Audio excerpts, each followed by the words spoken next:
بسم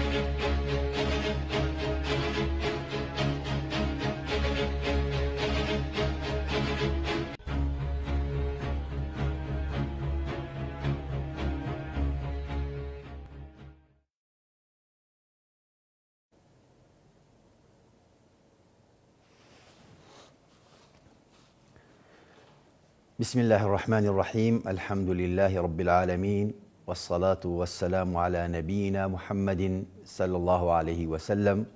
وعلى آله وصحبه أجمعين. بەڕێزانی ئاسۆی گەشەپێدان، تەواوی ئەوانەی ئاگاداری ئەم ڕاستە و خۆیان یا دواتر دەیبینن، سڵاوی خوای گەورەتان لێبێ. السلام علیکم ورحمة الله وبركاته. بەڕێزان، زۆر خۆشحاڵم بەوەی کەوا ڕاستەوخۆ لە خزمەت ئێوەی بەڕێزام بۆ تاوتوێکردنی باس و خواسی ئەو بابەتەی کە بۆ من دیاری کراوە بە ناونیشانی جێندەر و لادانی سێکسی یا جێندەر و هۆمۆسێکسوال. لە ڕاستیە ئەم باس و خواسانە ئێستا کاتی هاتووەوە بووەتە باسێک کە پێویستەکە ئێمە پێی ئاشنابین، بۆ پێیەی کە ساڵانێکە بە شێوازی جۆرا و جۆر کار لەسەر ئەم بابەتە ئەکرێ، ناکرێ ئێمە لێی بێئاگابین و شارەزاییمان لەسەری نەبێ، یالانیکەن بزانین لە ڕووی فکریوە لەم بابەتە چی ئەگوزارێ، لە ڕووی واقعیشەوە کە زۆرجار ئەم بابەتانە ئەکرێنە بابەتی کۆمەڵێک کاری ڕێکخراوەیی یا کۆمەڵێ فەندی بۆ وەرەگیرێ، بزانین چییە، ئایا ئێمە کۆمەڵگەی ئێمە ئێستا ڕوبەڕووی چییە بێتەوە. ئێمە خۆمان وا ئەزانم کە زۆربەی ئەتوان بڵێن مرۆڤایەتی، زۆربەی ئاینەکان، فیترەتی ئینسانی لەسەرەوە ڕێکین کەوا مرۆڤ بە شێوازێکی گشتی دوانەییە یاخود بریتیە لە نێر و مێوەکو لە قورئانە تەئکیدی لەسەر کراوەتەوە. خوای گەورە فەرمێ: يا أيها الناس إنا خلقناكم من ذكر وأنثى وجعلناكم شعوبا وقبائل لتعارفوا. يا لشونيكي ترى أفرمي: ثم كان علقة فخلق فسوى فجعل منه الزوجين الذكر والأنثى. كواتا أم آياتاني خواي قورا وقلتم ميجوي تواي مروفايتي أوي سلماندوا وأو باو بو شيوة بو كوا مروف جنسي مروف رقسي مروف بريتيا لا نيرو ميه أما حالتي سروشتي مروفا ئێستا کاتێککە بەناوی جۆرا و جۆرەوە بە پاڵنەر و پاساوی جۆرا و جۆرەوە ئەیانەوێ ئەم ڕاستیە ئینسانیە، ئەم ڕاستیە مێژوویە، ئەم ڕاستیە زانستیە بشێوێنن و میزاجی خەڵکی بەڕاستی لەم بابەتە لەم ڕۆوە تێک بدەن. من وازانم ئەوە هەوڵێکە بۆ بەلا ڕێدابردن و جۆرێکە لە ئینحراف لە ڕاستیە ئەم بابەتە. ئەم بابەتە حەقی ئەوەیە کە ئێمە قسەی لەسەر بکەین، چونکە لەوە دەرچووەکەوە ئێمە بڵین ئەم بابەتە بۆچی بیوروژێرین، بۆچی ئاسایی بکەینەوە، چونکە لە بەشێکی کاریگەری ئەو دنیاە کە زاڵن و خاوەنی ئەتوان بڵین شارستانەتی زاڵن، ئەم بابەتە ئاسایی کراوەتەوە، بە یاسایی کراوە، بووەتە بەشێک لە تێڕوانینی کۆمەڵگە. ئێستا دەویسترێت ئەو کلتورە و ئەو دنیابینیە بە جۆرێک لە جۆرەکان لە ڕێگە و بە شێوازی جۆرا و جۆر بیسەپێنن و هەناردەیکەن بۆ شوێنانی تر، بۆ وڵاتانی تر کە دواتر ئەچینە سەری و قسەی لەسەرەکەین. ئێمە لە فەرمودەیەکمان هەیە، حوزەیفەی کوڕی یەمان خوای لێ ڕازی بێ، یەکێک بۆ لە هاوڵەکانی پێغەمبەری خوا صلی الله عليه وسلم ئەفەرمێت خەڵکی بە شێوازێکی گشتی پرسیاریان ئەکرد لە پێغەمبەری خوا صلی الله عليه وسلم سەبارەت بە شەڕ، سەبارەت بە عەفو بە خەیر، سەبارەت بە ئەو شتانەی کە چاکە و چۆن دەستکەوتیان هەبێ و چۆن بەدەستی بهێنن. بەڵام من بە جۆرێکی تر بووم، بیرکردنەوەی من بە جۆرێکی تر بوو، من بەردەوام پرسیاری شەڕم لێ کرد لەبەر ئەوەی کە ئەگەر ڕوبەڕووی بوومەوە چی بکەم. دقی قسەکەی بەم شێوەیە فەرمێت: كان الناس يسألون رسول الله صلى الله عليه وسلم عن الخير وكنت أسأله عن الشر مخافة أن يدركني بۆچی پرسیاری شەڕ و ئەو شتانی کە مەترسی بوون جێگەی ترس بوون بۆچی پرسیارمەکرد لەبەر ئەوەی نەوەکو تووشم ببێ. لە ڕاستیە هەندێک جار تۆ دەبێ ئاشنای شەڕ بی، ئەبێ ئاشنای خراپ بەکاریەکان بی، دەبێ بزانی کە مەترسیەک هەیە ئەگەر هاتوو ئەم مەترسیە بوو ئێمە چۆن ڕوبەڕووی بینەوە، ئێمە چۆن مامەڵەی لەگەڵا بکەین. ئەم بابەتەش کە هەندێک جار لە ژێر ناوی جێندەرایە، هەندێک جار لە ژێر ناوی جۆرا و جۆری ترایە، زۆر جار بە ڕێگەی و شێوازی ناڕاستەخۆ کاری لەسەرەکرێ. یەکێکە لەو شەڕانەی کە ئێمە بۆ سەردەمی خۆمان بۆ ئێستای خۆمان ئەبێ بیزانین، ئەبێ بزانین چییە بۆ ئەوەی بزانین چۆن ڕوبەڕووی بینەوە و چۆن لە کۆمەڵگەی خۆمانە جۆرێک لە بەرگری و مەناعە دروست بکەین بۆ ئەم بابەتە. بۆیە ئیشی ئێمە لەم ڕاستەوخۆیە ئەوە نییە بە درێژەی بچینە سەر ئەوەی کەوا بزاڤەکانی ڕزگاری خوازی ئافرەتان لە مێژووە چۆن دروست بوو و چەند قۆناغی بڕی و لەم قۆناغانەیە کام قۆناغەی زۆر ئیجابی بوو بۆ مافەکانی ئافرەت، کێ ئەم بوون باڵێن ڕائید و پێشڕەوەکانی کێ بووکەوە ئەمە تا چەندی خایان و ئەو نووسراوانە چی بوون لەم بابەتەوە نووسرا، چ ڕۆڵێکیان هەبوو لەسەر پرسی ئافرەت و دۆزی ئافرەت و ئەم بابەتانە و ئیجابیاتەکان لەم بابەتا چی بوو. ئێمە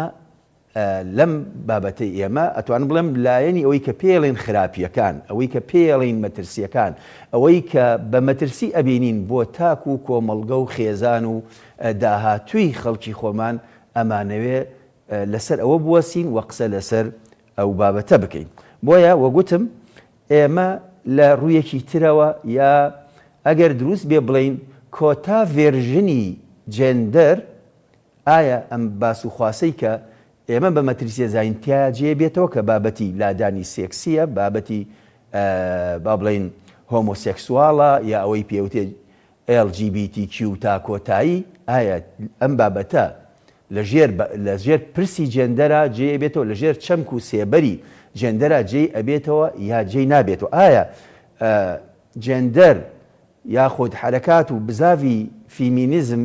فیمینیزمی جێندەری یا ڕادیکال فیمینیزم ئەم بابەتە یەکێکە لە پرسەکانی، یەکێکە لەو بابەتانی گرنگی پێ ئەدا یاخود نا. ئایا ئەم بابەتە بۆتە شتێک کە دەعم و پشتیوانی بکرێ یاخود نا. ئایا ئێمە وەک بڵێ چی بکەین بۆ کۆمەڵگەکانی خۆمان و چۆن هۆشیار بین لەم ڕووەوە. بە هەر حاڵ کەواتە ئێمە لێرە وەگوتم ئیش لەسەر ئەوە ناکەین کە هەندێک لەو چۆنەڵی ئێمە وەکو خەڵکێکی موسڵمان ئیسلام وا فێری کردوین ئەوەی کە ڕاستیەک بێ لە شتێکە ئەو بەشە ڕاستیەی قبوڵە، بەڵام ئێمە خۆمان وەکو دین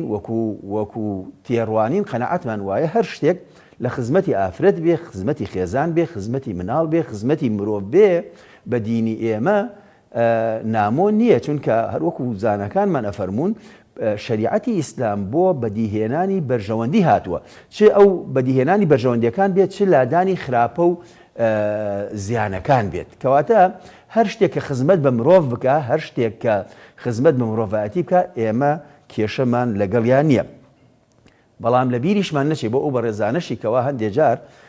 لەوانەیە ئێمەمانان تۆمەتبارکەن بەوەی کە ئێمە لە چەمکی جێندەر تێنەگەیشتوین، بۆیە یەکسانی ئەەکەین بە چۆنەڵی بە پرسێکی لەو جۆرە کە ئێمە تەمان یەکسانمان نەکردووە، بەڵام ئەڵێین جێندەر یەکێک لە پایە سەرەکیەکانی، یەکێک لە پێکهێنەرە سەرەکیانی بەتایبەتی لە کۆتا ڤێرژینیا جایتر ناوێنین شەپۆلی سێهەم یا شەپۆلی پێنجەم ئەم بابەتەی تیاجێ بێتەوە. لە بیریشمان نەچێت بۆ ئەو بەڕێزانە بڵین تەنانەت ئەوەشی کە لە قۆناغەکانی پێشووتری فێمینیزما هەیە لە ناو جێندەرا جێبێتەوە هەمووی قبول نییە لە لای ئێمە، هەمووی بە دینی ئێمە قبول نییە، چونکە لە ئیسلامە پرسی ئافرەت و پرسی ژن بە شێوازەی گشتی لەگەڵ پیاوە تەکاملی و تەواوکاری یەکە، نەک ئەوەی کە دابشکاریەکی 50 بیرکاریانە یا فیزیایانە بێ. بۆیە لێرە ڕۆڵەکان دابەشەکرێن و تەواوکەری یەکن. ئەکرێ لە هەندێک لەو خواستانەی کە تەنانەت لە ژێر جێندەر بەمانە ئاسایەکەی کە باسی هەلی یەکسان و دەرفەتی یەکسان و هەندێک لە دادپەرە و کاری نەکردن بێ لەسەر ڕەگەز و ئەم بابەتانە هەندێک جار ئەیبەن بۆ یەکسانی ڕەها و دابەشکاریە کە وەک گوتم جۆرێک لە 50/50 ئەمە لە ئیسلامە ئاوا سەیری شتەکان ناکرێ بەڵکو بە شێوەیەک سیرەکرێ کە مرۆڤ ژن و پیا و تەواوکاری یەکن هەندێک تایبەتمەندی لە کەسێکیان هەیە مەرجە لە ویتریان هەبێ یاخود بە پێچەوانشەوە بەڵام هەندێک ڕۆڵ هەیە ڕۆڵی کۆمەڵایەتی ئەمە ئاساییە بە پێی زەمن کە پەیوەندی نیە بە سەوابەتی جسمی با بڵێن ئەو ڕەگەزەوە گۆڕانی بەسەرا بێ پێش ئەوەی بچینە سەر ئەوەی کە ئایا ئەم بابەتە پەیوەندیان هەیە بە یەکەوە یان نا ئەو بابەتەی کە باسمان کرد جێندەر و با بڵێن هۆمۆسێکسوال یا با بڵێن LGBTQ لەگەڵ یا با بڵێن کۆمەڵە چەمک هەیە کە بەکارهێنرێ بۆ ئەو ڕەگەزبازی و ئەو بابەتان ئایا ئەم دوانە پەیوەندیان بە یەکەوە هەیە یان نا بەڵام پێشتر گرنگە بزانین بۆچی مرۆڤایەتی گەیشتۆ بە ئێرە بۆچی گەیشتۆتە بە ئەمەی کە قێزەونترین کارەکان کە لە هەموو ئاینەکانە لە فیترەتی مرۆڤی پاک و چاکە یا سروشتیا بۆچی ئێستا ئەیانەوێت تەطبیع بکرێتەوە تەمان ئێمە قسەکردنی ئێمە لەسەر ئەوە نییە کە کۆمەڵێک کەس لە مێژووە ئەم ڕەفتارە قێزەونیان کردبێت یا بووە یان نەبووە بووە لە مێژووە بەڵام بووە بە مانای خراپیەک بە مانای حرامێک بە مانای شتێکی ناسروشتی کە تەنانە لە ڕۆژئاواشە تا کۆتایی سەدەی 19 عقوبەی کوشتنی بووە بۆ نمونە مەبەسمەی ئەوەندە بێزراو بووە قسەی ئێمە لەسەر ئێستا لەسەر بزاوێکە ئەم بزافە بانگەشە ئەکا ئەم دووشتە جیاوازن لە یەک حاڵەتی شاز و ڕەفتاری حرام و ئەوانایە ینی بوونی لە مێژووە بەڵگە نییە بۆ بڵێ شتێکی سروشتی ئاخرەندێک کەسەڵێ ئێوە بۆ قسە ئەکەن لەسەر ئەم بابەتە ئەوە نییە لە مێژووی مرۆڤایەتیە لە فڵان وڵاتە لە مێژووی مسڵمانانە ئەم دیاردانە یا ئەم حاڵەتانە لای هەندێک کەس بووە کەسی دیار بووە یاخر بووە خۆ حەڵال نەبووە بووە یعنی ئینحرافێک بەو شێوە بۆی ڕوانراوە خۆ کوشتنیش بووە لە یەکەم هەر لە سەردەمی ئادەم عەلەیهی سەلام و ئایا کوشتن ڕەوایەتی هەیە نەخێر ڕەوایەتی نییە ئەم بابەتانش ئەگەر بوو بێتن هیچ ڕەوایەتێکیان نییە بەڵام بۆچی ئێستا مرۆڤایەتی گەیشتووە بەمە یا با بڵین ڕۆژئاوا گەیشتووەتە بەمە چونکە بەداخەوە زۆربەی شتەکان لەوێەوە جارێکی تر هەناردە ئەکرن بەو پێی کە شارستانێتی زاڵ ئەوانن جارێکی تر پەخشێکەنەوە و خەڵکی تر پێیان متەئەسیرە بن و جۆرێک لە ئیمپریالیزمی وڵی ڕۆشنبیری و سەپاندن و ئەم بابەتانە هەیە و هەندێکشی بەخواهیشت و بە تەشجیع و بە کۆمەڵێ ڕێوشێنی ترکە هەندێکی ئاماژە پێەکەین لە ڕۆژئاوا لە ڕاستیە دوای ئەوەی کە کەنیسە بە جۆرێک لە جۆرەکان زوڵم و ستەمی کرد بە ناوی خواوە دینێکی زەمەنی دروست کرد بە ناوی خواوە تەنانەت تەدەخولی زۆربەی کاروباری ژیانی خەڵکی ئەکرد زوڵمی ئەکرد ستەمی ئەکرد لە ئەوروپا لە بەرەنجامی هەموو ئەم شتانە جۆرێک لە شۆڕش پیا بوو کە دوجار ئەوەی لێکەوتۆ کە پێوتێ سیستەمی با بڵێن ئەلمانیەت کە زاڵکردنی عەقڵی مرۆیە بەسەر نەقلی بەسەر وەحیا بەسەر بابەتی غەیبیاتە لێرەشەوە فیمینیزمیش لە بەرەنجامی ئەوەی کە لەناو ئەمەی کە پێی وتراوە مەسیحیەت و ئەتوانین بڵێن تێڕوانینێکی نزمیان هەبووە بۆ ئافرەت و پیا و بە وەسیت دانراوە لە بینی با بڵێن خوا و چۆنەڵەی ئافرەتە پیا و وەسیت بووەوە واڕوانیوانێتە ئافرەت کە ئافرەت تەنها لەبەر چۆنەڵەی پیا و دروست کراوە و ئافرەت سەرچاوەی خەڵی ئەو گوناه و تاوانە و تەنانەت هەڵەکەی ئادەمیشان خسۆتە پاڵ حەوا ئەم نەزرانە کە یەکەم ئەلمانێتێ دروستە بێ کە دین وەلاءەخە و فیمینیزمیش و حرەکاتی فیمینیزمیش لەو بیدایەتەوە لەو سەرەتاوە ئەکەونە ژێر تەئسیری ئەم بابەتانەوە و کاریگەری هەیە یعنی مەبەسمە بڵێم ئەمەی کە ئێستا پێیگەیشتوون لە خۆڕان نییە هەموو شتێک کە ڕوو ئەدا هەموو شتێکە دەرەکەوێ هەموو شتێک ئەبێتە واقع کۆمەڵێ تێڕوانینی فەلسەفی فکری لە پشتێوەیەتی هەر لە پاڵ ئەمە شتێکی ترمان هەیە پێی ئەوترێ عەقڵانیەت کە تۆ بۆ من لە ژینگەی ئەوروپیە کاتێک کە دین دەرەکەی کاتێک کە مەرجعیەتی ئیلاهی نامێنێکە تەمەن بەداخەوە بۆ ئینحیراف و لادانەش بوو ئیتر ئەبێ بەدیلێک بدۆزرێتەوە بەدیلی با بڵێن عەقڵانیەت و بەخواکردنی ئینسان و ئەم بابەتانە تایەتی. طبعاً هەموو ئەم شتانە بەشێک لە ئیجابیات هەیە لە واقعەکە لە خۆ دروست نەبووە. یعنی وەکوتمان ئەلمانیەتەکەش تەنانەت بۆ کاردانەوە بۆ بەرامبەر زیادەڕێی و توغیانی کەنیسە. عەقڵانیەتەکەش لەوانەیە هەر بەشێکی پەیوەندی بەوە هەبووە. هەموو ئەمانش کاریگەری هەبووە لەسەر ئەوەی کە ئافرەتانیش وردە وردە چۆنەڵەی کە ئەم بابەتەی کە لانی کەم بەشێک لە وحیتیا بووە نەماوە وردە وردە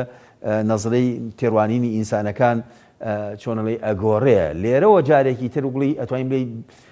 فکری مادیگەرایی و بڵێ ئاعتیبارکردن بۆ مەحسوسات و لایەنی تەنها هەست پێکراوەکان ئاعتیباری بۆ کرێ لایەنی غەیبیات و معنەویات ڕۆڵێکی نامێنێ کە ئەمانەش نەمایی تر وردە وردە ئەوەی کە مەرجعیەتەکەی غەیبیاتە، مەرجعیەتەکەی باسی بەهەشت و دۆزەخە، مەرجعیەتەکەی باسی قیەم و بەهایە وردە وردە نامێنێ و چۆنەڵەی ڕێگە خۆشەکە بۆ ئەم بیر و بۆچوونانەی کە لە دواتجارە باسیەکەین. هەر لەو فکر و بیر و بۆچوونانێک کە هەبووە ئەوەی کە پێی وترێ تاکگەرایی کە لیبرالیەت سەرچاوەیەکێتی هەم تاک لە سەروی هەموو شتێکەوە تاگە بێ چێژەکانی خۆی ببینێت تاگە بێ ئازاد بێ چیەوێ بیکات کە تۆ مەرجعیەتی وحی و خوا و ئەم شتانە نەما ئیتر بەتایبەتی لە فکری لیبرالیزمە تاک ئەبێتە سەرچاوەی هەموو شتێک. بۆیە لێرەوە ئانارشیزم و فەوزەویەت و بەدوایە وجودیەت و کۆمەڵێ ئەتوانی بڵێن بیر و بۆچوون ئەوانەی تردیە هەمووی خزمەتەکە بەوەی کەوا مرۆڤ بەرەو ئەوە بڕوا کە خۆی مەبەستێتی خۆی چیەوێ ئەوە بکە چونکە شتێک بەوە نابینێ کە چاودێر بێ شتێک بۆ نابینێ کە مەرجع بێ بۆی ئیتر دوای ئەمە ئیتر بابەتی تەشکیک و گومان دروستکردن لەسەر هەموو شتێک و لەسەر ڕەوایەتی هەموو شتێک و ئەمانە ئەبێتە چۆنەڵەی سەرچاوەیەک زەمینەیەک بۆ حرەکاتی فیمینیزم و بزاڤەکانی با بڵین بەسەنتەرکردنی مێینە چونکە ئێمە ئەوانی شەن خۆناغێکمان هەیە ئەوەی کە ئەوگڵی هەر خۆیان بخوێننەوە و جۆرێک لە ئەتوانین بڵین هەر لە فکری ئەوروپیا فکری سراعی و ململانێ خۆی وجودی هەیە بەتایبەتی هەر لە یۆنانوە سەیری کە ئەوان ململانێ دروست ئەکەن لە بینی خوا و مرۆڤە بە تعبیری ئەوان خواکان و مرۆڤە دوایی کە مەسیحیەتیش دێسەیرەکە ئەم سیراع و ململانێ هەر هەیە لە بینی ڕوح و مادە لە بینی کەنیسە و دەسەڵاتە کە دێتە سەردەمی نوێ لیبرالیزم و ئەمانە سیرەکەی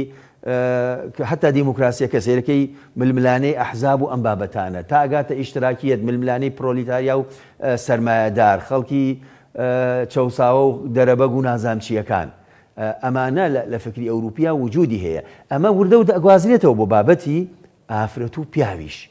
کە حرەکاتی فیمینیزم ئەم فکرە سیراعیەت و ململانیان گواستەوە بۆ ئەم بابەتە و دواتر کردیانە بنەمایەکی فکری خۆیان بگەڕێرەوە بۆ مێژوو هەموو سەرچاوی نەهامەتەکان پیاوە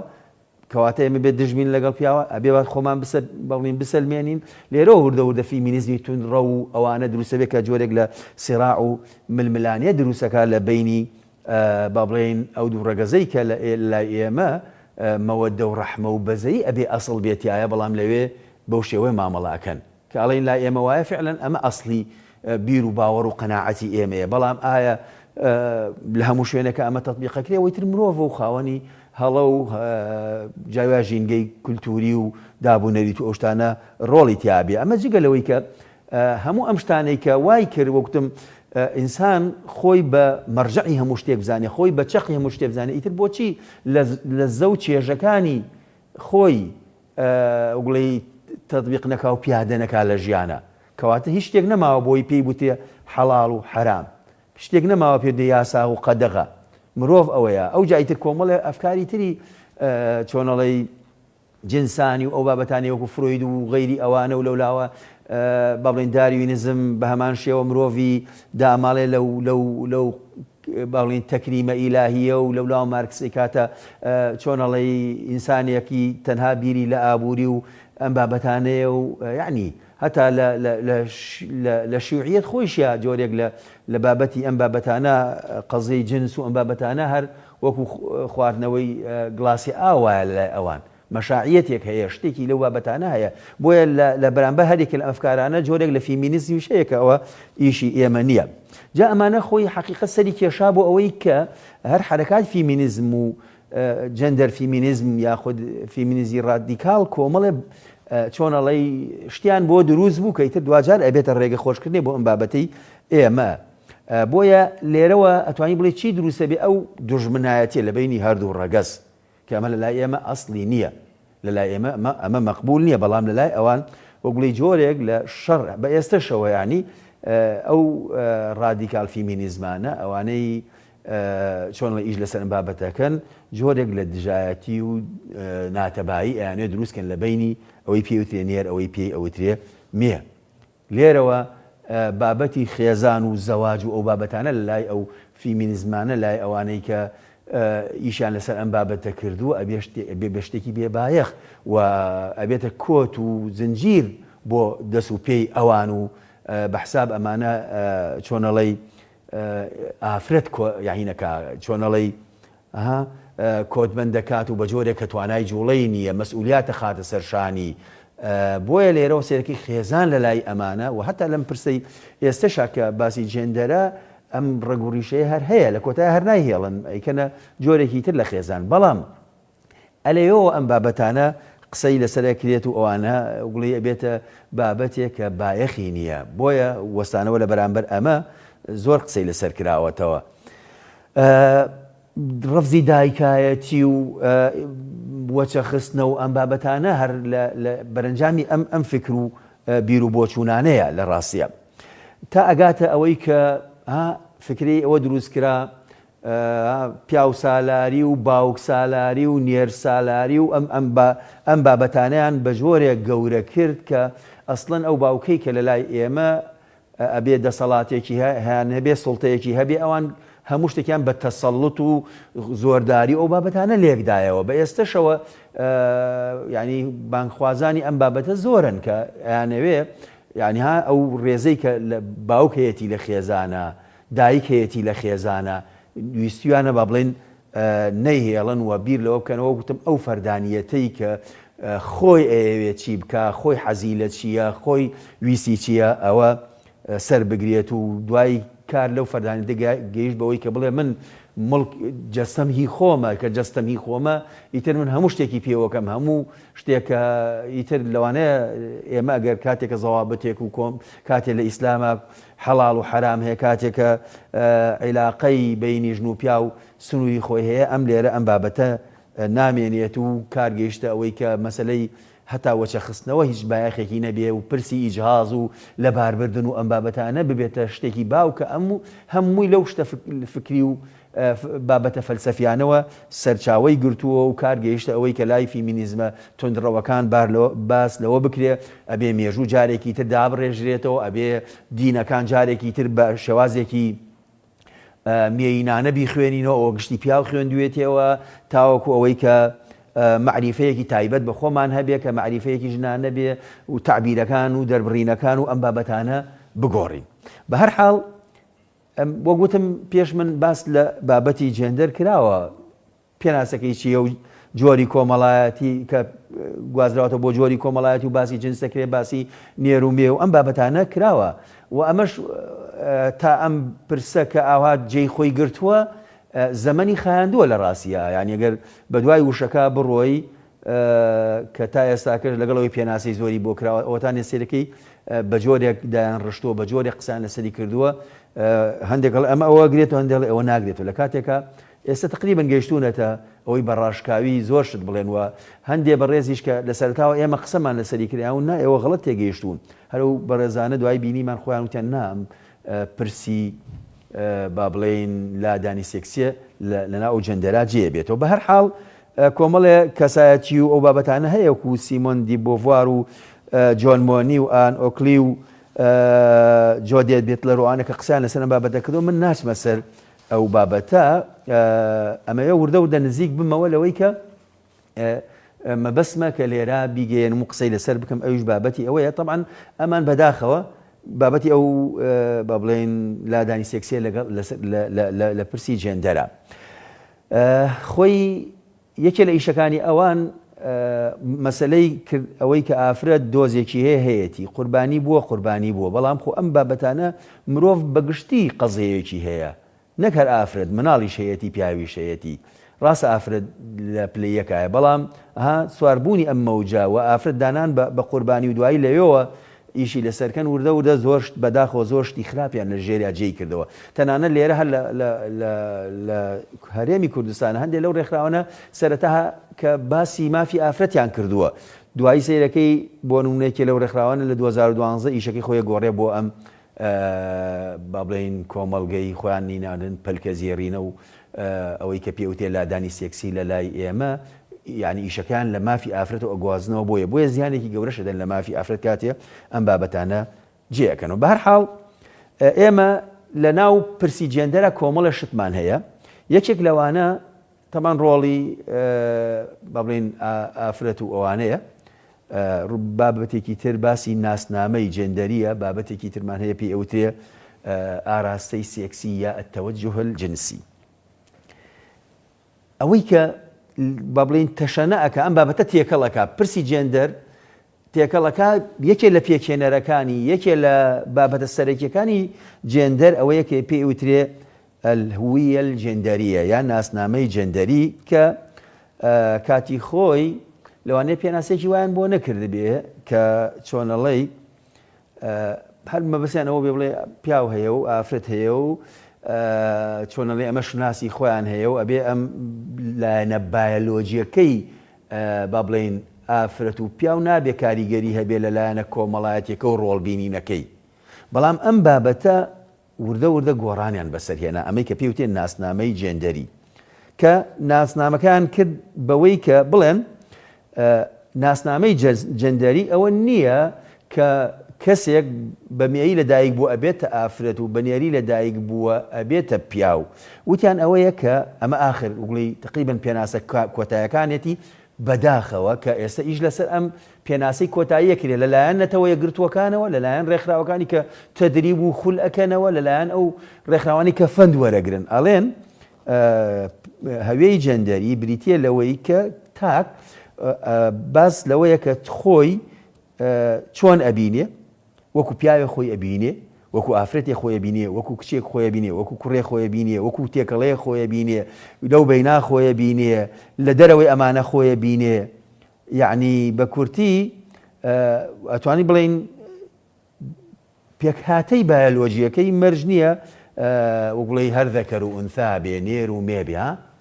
ئەلێرەوە ئیتر وردە ئەدەن لە دەرگای ئەوەی کە پێی ئەوترێ و ڕەگەزبازی یا پێوتێ لادانی سێکسی یا بە کورتکراوەکەی LGBTQ تا کۆتاییە یعنی ئەلێرەوە وردە باس لەوەیە کە تا خۆی چۆنە بینی ها خۆجاوایە مناڵ تا ماوەیەکی زۆریش هەر خۆی حەزەکە چۆنەڵەی بە جۆرێکی تر بێ ئەم بابەتانە بەم حەزە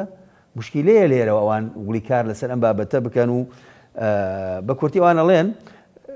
خوێندنەوەی تاک بۆ خۆی بینینی تاک بۆ خۆی مەرج نییە لەگەڵ ڕەگەزی بایۆلۆجیەکە یەک بن ئەگەر یەک نەبوون ئەبێ بەو شێوە بێ کە خۆی حەزی لێیەتی شوێنکەوتنی ئەهوا شوێنکەوتنی حەز و ئارەزووەکان و ئەم شتە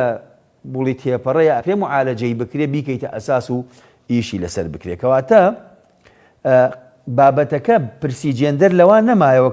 کە ئەوەی ئەمە پێڵین جۆری کۆمەڵایەتی بە عەرەبیەکە پێڵن نەوعی ئیجتیماعی تەنها باسی یەکسانی بێ لە بینی دوو ڕەگەزەکە بەڵکو پرسەکە ڕۆی بۆ ئەوەی کە هەموو ئەوانە بگرێتەوە کە پەیوەندی بە ئافرەتەوان ئیتر بە هەموو جۆرەکانەوە بەوەی کە وەگوڵی ئافرەت و ئافرەت ئەوەی کە پێوتێ میسلی لە ڕووی ئافرەتەوە ئەوانەی کە خۆیان ئەگۆڕن بە جۆرێکی تر پیاوێ خۆیەکە بە ئافرەتی ئافرەتی خۆیەکە بە پیاوێ جا ئێستاکە شتەکانیان ئاسان کردووە هەندێک جا هەر بەوەی کە بڵێ من ئەوە میتر شەر نییە هەموو گۆڕانکاریە لە خۆیان بکە ئەمە زۆر گرفتی تری لە کۆمەڵگەی ئەوروپیا دروست کردووە کە من وازانم ساڵانێک دێ باجی ئەم ئینحرافە وگوڵی ئینحراف لە فیترەت لادان لە فیترەت لادان لە یعنی ئەسڵی وجودی مرۆڤایەتی باجەکەی ئەدەن لە ڕاستیە پاڵەرەکە چییە ئیتر ئایا پاڵنەرەکە ئابوووریە، پاڵنەرەکە دەستکەوتی مادیە، پاڵنەرەکە کەمکردنەوەی مرۆڤایەتیە، پاڵنەرەکە تێکدانی میزاجی خەڵکە بۆی دوایی زواتر بتوانن زاڵ بن بەسەریا، پاڵنەرەکە بریتی بێ لەوێ لای خۆیان ئەمان کرد و دوجار کولتوری خۆیان ئەسەپێن بەسەر خەڵکی ترا، بەڵام ئەمە هەم خۆیان هەم مرۆڤایەتی باجەکەیەدا، چونکە جوانترین شتێک لە ژیانی مرۆڤایەتی تا ئێستا هاتووە کە خێزانە، کە مەوەدەیە، کە ڕەحمەیە، کە تەواوکاریەکە ئەمان ئەیانەوێ بیشوێن. کەواتە لێرە بە شێوازی گشتی ئەتوانین بڵین کە ئەم تەسەلسولە هەتا لە ڕۆژئاواشە بە بڵین ئاخوێنرێ، ئەم بابەتە وەکتمان تێکەڵە بێ لێرە. یەکەم جنسی بایۆلۆجی بە بڵین ڕەگەزی بایۆلۆجی ئەوەیە کەوا تۆ بە مناڵ کە لە دایکە بی تۆ ئەوە پێوتێ ڕەگەزی چی؟ ڕەگەزی بایۆلۆجی. ئەی ناسنامەی جێندەری چییە؟ تۆ لە داخلی خۆتە هەست بە چیەکەی، ئەلێرەوە وردە وردە چیەکەن ئەچنە ناو ئەم پرسە و ئەم بابەتە چۆنڵی تێکەڵ بە هۆمۆسێکسواڵە بێت، تێکەڵ بە لادانی سێکسیە بێت، تێکەڵ بە LGBTQ بێت. دوایی دەربڕین لە ناسنامەی خۆت. هەنگاوێتر دێ ئەوان تەمان ئیش لەسەر ئەمە ئەکەن تۆ چۆن هەست بە چیەکەی، ئێ باشە چۆن نەفت خۆت پێشکەشەکەی بەوی تر، یعنی چۆن خۆت ئەناسێنی. ئەمەش هەنگاوێکی ترە، تۆ هەرچی بی لە ڕووی بایۆلۆجیەوە خۆ چۆن ناسان تۆ ئەوەی نەک ئەوەی کە لە بایۆلۆجیا چۆنی خوا چۆنی تۆی دروست کردووە. دوایی بابەتێکی تر دێتە پێشەوە کە ئەوەی پێوتێ مەیلی جنسی، ئاراستەی سێکسی کە سێکس ئۆریەنتەیشن و ئەو بابەتەیە، تۆ مەیلت بەلای چیایە؟ تاو بڕۆ ئەوەکە ئەوە ببە. ئەلێرۆ ئەم بابەتە چۆنەڵی فعلەن ڕێک ئەوەی کە پێوتێ جێندەر لە ناو جێندەرە ناسنامەی با بڵین شوناسی جێندەری، لە ناو شوناسی جێندەری وردە و دەبۆ حەز و ویست و مەیلی سێکسی وردە و دەبۆ تەطبیقکردن و پیادەکردن، ئەمە دروسە بێ. تا کارگەشتە ئەوەی کە مامۆستایەکی زانکۆ ڕۆمانوسێک و فەیلسوفێکی فەڕەنسی مۆنیک ویتیغ ئەڵێ چی؟ ئەڵێ لەم ساڵانەی دواییە کە خۆی لە 2003 مردووە، شتێک نەماوە پێی بووترێ سروشتی، بەڵکو ئەڵێ باحیسەکان دان بەوانێن کە هەموو شتێک ڕۆشنبیریە، هەموو شتێک بە پێی کولتور و سەقافەت و ئەو بابەتانەیە. کارگەیشتە ئەوەی کە با بڵین بانکیمۆن پشتیوانی لە حاڵەتی ڕەگەزبازی و ئەم بابەتانە بکە و ئەتوانین بڵێ حەملە و حملەیەکی جیهانی بۆ بکە بە ئامانجی ئەوەی کە ڕێز لە ئەم کەسانە بگیرێ، لە جیاتی بیر لە چارەسەر بکرێتەوە بەم شێوەیە بکەن و بانگەشەی ئەوە کرد ئەبێ ڕێز لە ئەم بابەتانە بگیرێ و چەندین تەماشتیان بۆ دەرکردووە. یانیسە ئەمە الناس یولەدونە ئەحرارن کە نەتەوە یەکگرتووەکان مافی مرۆڤ مەکتەب المفەوض السامی دەری کردووە 5 تەوسیەی کردووە بۆ پارێزگاریکردن لەمانە، دانپێدانانیان، یارمەتیدانیان، بەی شێوە ڕقلەی نەبێ بە چۆنەڵی هەموو شتێکیان بۆ دەرکە. کارگەیشتە ئەوەی کە لە ڕێگەی ئەوەی کە پێوتێ جێندەر و لە ناو جێندەرە ناسنامەی جەندەریە بەو شێوەیە بە بڵین پشتیوانی لەم بابەتە بکەن و دش بوەستنەوە بۆی کە پێی ئەوترێ خێزانی باو، خێزانی تەقلیدی لە بەرامبەرە خێزانی جۆرا و جۆر دروست بکەن کە 12 جۆری یان دروست کردووە و زۆشتی تریش بەدەیان گوڵی تەوەجوه و ئاراستەی تریش ئەڵێن ئەمانەش هەر مەقبولە و کار لەسەر ئەوە کراوە کە ئەوەی کە پێوتێ وەکتمان باوکایەتی، دایکایەتی بە خەرافەی ببینن، قسە و باسکەن لەوەی کە بەدەر لە حاڵەتی سروشتی ئینسان پەیوەندی تری هەبێ، وردە وردە بچن ڕێوشێنی تری ئاساییکردنەوەی هەلای خۆیان گرتویان تەبەر بە ئاساییان کردەوە، بە ئاساییان کردەوە، بەڵام لە وڵاتانی خۆشمانە ئەیانەوێ ئاسایی بکەنەوە و بیکەن بە شێوازێکی یاسایی لە دەیان خول و ئەمانە وردە وردە هەرێکەی شتێک با بڵێن چۆنەڵی پیاداکە هەر منەظەمەی دەورێکی پێئەدەن و ئیشێکی پێئەکەن و ئەم بابەتانەوە هیچ لای خۆیان زۆر بێتان بۆ شتەکە. کارگەیشتوە ئەوەی مناڵی بچووک فێرکەن، تا کارگەیشتوە ئەوەی لە فەڕەنسا لە 2012 وتیان نابێت لە ناو پۆلەکانە وشەی باوک و دایک بەکاربێنی، لەبەرچی لەبەرەوەی ئەم ئازاری ئەو کەسانەدا کە دایک و باوکیان نییە دیار بن. ئەبێ بڵێ باوکی ژمارە 1 و باوکی ژمارە 2 نازەم ئەم بابەتانە، عنی کەمە ناڕزایەکی زۆری لێکەوتەوە. ینی شتی غەریب هەیە لەم بابەتە، شتی زۆر نامۆ هەیە، وەگوتم من و ئەزانم باجەکە ئێدا کار گەیشتوتە ئەوەی کە هەموو هێز و دەسەڵاتێکی خۆیانی بۆ بەکار بهێنن ئەوەی کە پێوتێ القووە الذەکیە، هێزی زیرەکە بریتە لەوەی کە تەمان ئێمە سێ جۆر هێزمانێ، هێزێک پێوتێ هێزی ڕق کە مەسلەی ئابووری و سەربازیە، هێزێترمان هەیە پێوتێ هێزی نەرم کە ئەوەیە تۆ بە پێ ئەم شتانە بگەی بە نەتیجەیەک، هێزی زیرەکیش کە ئێستا بەکارهێنرێ ئەو هێزە باڵێ ئابووریە عەسکەرەی بۆ من ئەمریکا هەیەتی، یەکێتی ئەوروپا هەیەتی، لەگەڵ قووە ناعیمە کاتێکە لە کاوە گوڵەی یا ئەو شەریکات و شتانە هەموو پەستانی خۆیان دروست دەکەن، ئەڵێن فڵان وڵات ئەگە بێ ئەوە ئاوا هاوکاری دەکەین بەستۆ بێ یەک دوو سێ چوار ئەوە بکەی، یعنی ئەمانە بەکارەهێنن. ئەمە بۆ نییە ئێمە ینی بترسین، چونکە ئێمە زانین ئەمە ئینحیرافەوە ئەبێ وەکو کۆمەڵگەکانی خۆمان ڕوبەڕووی ببینەوە بەڕاستی، بەڵام ئەبێ بزانین بە ناوی مافەکانی مرۆڤەوە شەریکات و کۆمپانیەکان کە لە 2016 278 شەریکە لە ئەمریکا پشتیوانی دەربڕی بۆ ئەم بابەتە و لە ڕێگەی خوێندنەوە خستویانتە ناو خوێندنەوە، لە ڕێگەی ئەفلام و مسلسلاتەوە ئەم بابەتە ئاساییەکەن، لە سۆشیال میدیا و ئەوانە زۆر خەریکن، هەتا لە یاریە با بڵێن ئەتوانم بڵێم ئەلکترۆنیەکانە ئەمانیان بەکارهێناوە زۆر جار بە ناوی شتی زانستیەوە ئەماڵەن بابەتێکی جینیە کە تەبعاً بە عیلم گەیشتە بەوەی کە پەیوەندی بە جینەوە نییە، یا زۆر جاڵن کاکە ئەمە لە حیواناتە شتی وا بووە ئاخر حیوان هین نییە، پێوە نییە بۆی تۆ ئینسان تایبەتمەندی خۆی هەرچەندە ئەوەی کە لە حیوانیشا هەیە، هەندێک لە زانەکان ئەڵەن هیچ پەیوەندی بە ئەو بابەتەوە نییە و حیوانیش پێوە نییە بۆ ئەوەی کە ئینسان وەکو ئەوان بکات. و ئیتر بە کورتی ئەمیشیان کردو بە قەزەیە وەکو چۆن سەرەتا قەزەی ئافرەت کردیانە قەزەیە کە بڵێن هەموو شتێک هەر ئەمەیە، لەولاوە ئێمە زانین کۆمەڵگەکان ئێمە کێشەی تریشی تیا هەیە و کردیان بەوەی کە زەحیە ئیسا بۆ قوربانی پیشاندان و ئەم بابەتانە زۆر ئەوە کرێ. بە هەر حاڵ ئەمە هەیە لە دنیا و تەمان قسەی تر زۆر هەڵەگرێ، نمونونەکان این کردووە، بەڵام لەوانەیە کاتەکە یارمەتی دەرمان نەبێ. ئەبێ بزانین ئێمەی موسڵمان، ئێمەی کۆمەڵگە شەرقی و ڕۆژهەڵاتیەکان، ئێمەی کۆمەڵگەی کوردی ئەم نمونەیە کە ئەویسترێ بسەپێنرێ، تەمان ڕۆژاوا ئەگەر شتێکی فکری خۆی هەبێ ملکیەتی فکری خۆی نادا بە کەسی تر، بەڵام ئەم شتانەی کە تایبەتمەندی خۆیەتی بەلای ئێمەوە خێزەونەوە بەلای زۆربەی مرۆڤایەتی تەمان لای خۆشیان دژایەتی ئەکرێ، ئەیانەوێ بیسەپێنن لە کاتێکە لە لای ئێمە ئەمانە چۆنەڵی مەقبول نین و ئەبێ ڕەت بکرێنەوە و ئەبێ لە لای ئێمە ئینسان کەرامەتی هەیە، ڕێزی هەیە، خوای گەورە هەیە، دنیا هەیە و قیامەتیش هەیە، حەڵاڵ هەیە، حرام هەیە و مرۆڤ لێپرسینەوەی لەسەر هەیە و خێزان لە لای ئێمەش ئەگەر کەم و کورتیشی تیابێ بەو جۆرە نییە کە لە تەمان مێژوی ئەوروپا پرێتی لەم چەوسانەوانەی ئافرەت و ئەم بابەتانە، یعنی بڕۆ بخوێنەوە زۆر ئەوە هەیە لای ئێمە وەکتمان تەنانەت باوک لە کۆمەڵگەی ئێمە باوک ئەو کەسە متەسەڵیتە نییە، ئەکرێ لەناو باوکەکانە خەڵکێکە بێ چۆنەڵی ستەمکە یا شتێکی بابەتەکان، بەڵام بە شێوازی گشتی باوک دایک لە کۆمەڵگەی ئێمە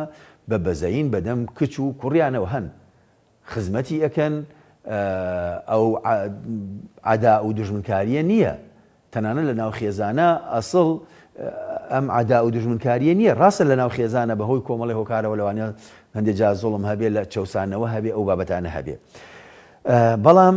ئەبێ ئێمە بزانین کە تەنانەت نەتەوەیە گرتوەکان و ئەوانش بۆیان نییە لە ڕاستیە وەگوڵەی ڕێز لە تایبەتمەندی و جۆرا و جۆری سەقافەت و ئاین و ئەو بابەتانە چۆنەڵی نەگرن. پێویستەکات دەسەڵاتدارانی ئێمە ئاگایان لەوە بێت کە ئەمە تایبەتمەندی ئاینی ئێمە، کۆمەڵایەتی ئێمە، مێژووی ئێمە ئەوەیە کە ئەبێ پارێزگاری لەم قیەم و بەها جوانانە بکرێ و تەحریم و یاساغی ئەو بابەتانە بکرێ و قاچیان نەلەرزێ، هەر چاو سەوز و قژ زەردێک هات یەکسەر گشتی دەست لەسەر سنگ بۆیان ئەوە بکەن و یا بچون بۆ هەر قوتابخانە یا چون بۆ هەر شوێنێک هەموو شتێکیان بۆ ئەوە بکرێت. ئێمە بە پێی یاسای دەستوری عێراق و یاسا کارپێکراوەکان ئەم بابەتانە قەدەغەن نابێ ڕێگە بدرێ پێچەوانەی یاسا ڕفتار بکرێ و دەستخۆشیش لەواکەین ئێمە تەمان ئەم پرسە پرسێک نییە تایبەتیە بە خەڵکێکی دیندار و ئیسلامی و ئەم بابەتانە ئەمە پرسی نەتەوەیە پرسی کۆمەڵگەیە پرسی هەمووانە پێویستە هەمووان ڕوبەڕووی بینەوە خێزانێکی تەندروست دروستکەین لەلایەکی ترەوە یعنی و هی کۆمەڵە کەسێک نییە بەڵکو ئەبێ چۆنەڵی خەمی هەموو کەسێکە هیچ کەسی حەز ناکە ماڵەکەی ئینحرافی تێبکەی مناڵەکانی سەریان لێ بشێوێ و کۆمەڵگەی ئێمەش کۆمەڵگەیەکی وایە کە ئەبێت خێزان ئەو بایەخەی بمێنێ خوا نەخواست ئەگەر کۆمەڵگەی ئێمە ئەم دیاردان ئەم شتانێتیا بێتە دیاردەوە زەق بێتەوە ئەوە بەڕاستی زەرەری گەورەکەین لە ڕووی نەتەوەییەوە لە ڕووی خێزانەوە لە ڕووی ئەتوانم بڵێم شیرازەی کۆمەڵایەتیمان تێکەچێەوە و خەڵکانش سەرگەردانە بوون و دوایی وەگوڵەی باجەکەی زۆر زۆر قورسە بێ هەمومان پێکەوە ئەبێ کار بکەین بۆ ئەو ڕێز لێگرتنی کە خوای گەورە لە مرۆڤی ناوە ئێمە ئەم ڕێز و تەقدیرە بهێڵینەوە و ببینە بربەسێ لە بەردەم ئەوانەی کە ئەیانەوێ کولتوری خۆیان سەقافەتی خۆیان بیر و بۆچوونی خۆیان بسەپێنن بەسەر ئێمە. والسلام عليكم ورحمة الله وبركاته.